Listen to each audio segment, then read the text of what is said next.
Yeah, no, I completely understand what you're saying. And because trauma is it's so subjective, and people are now starting to wake up to the fact that trauma can be anything.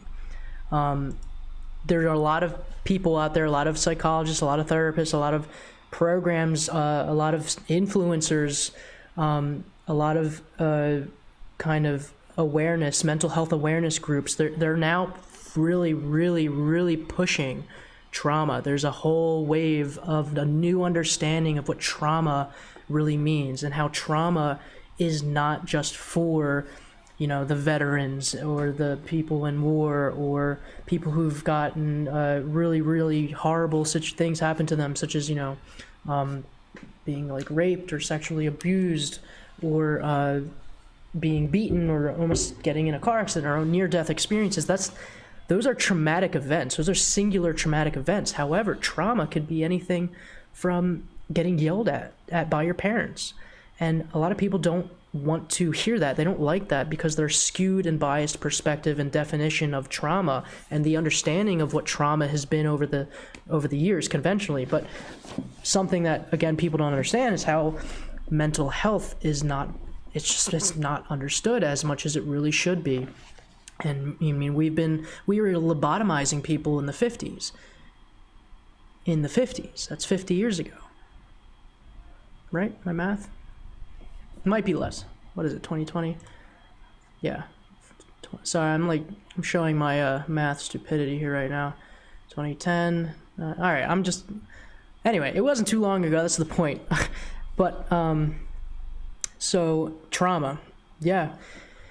It's you're going to start to realize that you have most likely experienced trauma that you never even considered to be trauma, and it's actually kind of considered disenfranchised grief, because, say, if you got beaten by your parents, you're not allowed to say that was traumatic, because you might get backlash from your parents or other people. Oh, well, I would beat my kid if he did this. That's just the way it is. We're getting too sensitive.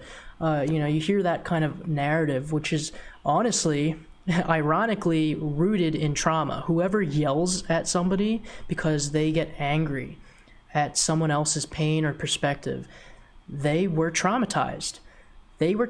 So they increase their cortisol level, and they become in that fight, flight, or freeze state of mind because of trauma, and they start to fight.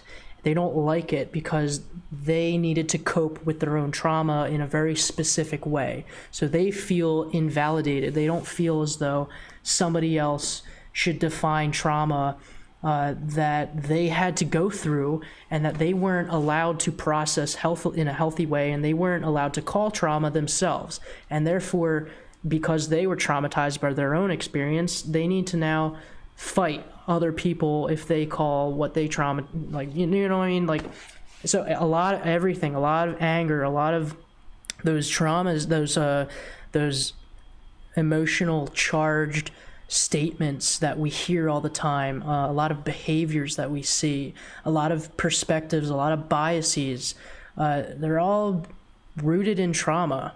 A lot of our triggers, a lot of our fears, just almost everything that we interpret as negative, that we interpret as suffering or anxiety, they come from trauma. And it doesn't even have to be trauma from our own past, which is another whole topic.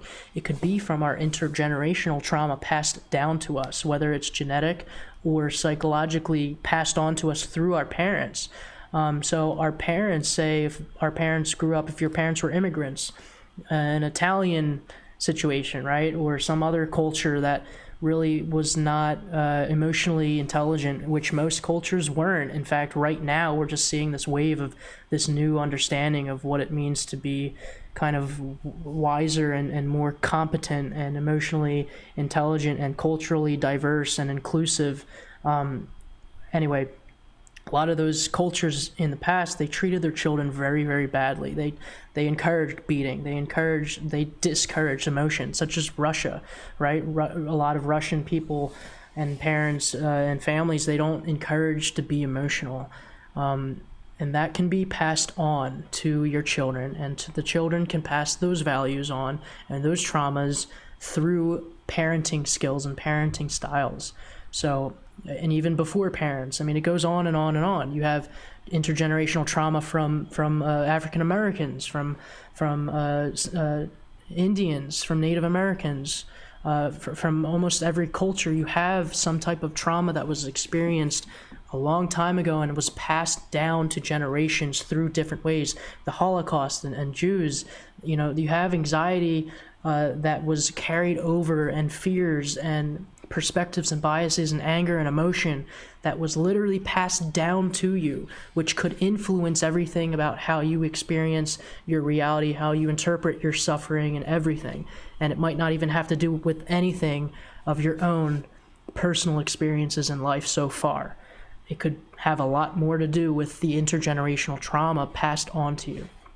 So, yeah, trauma is a huge topic going on right now.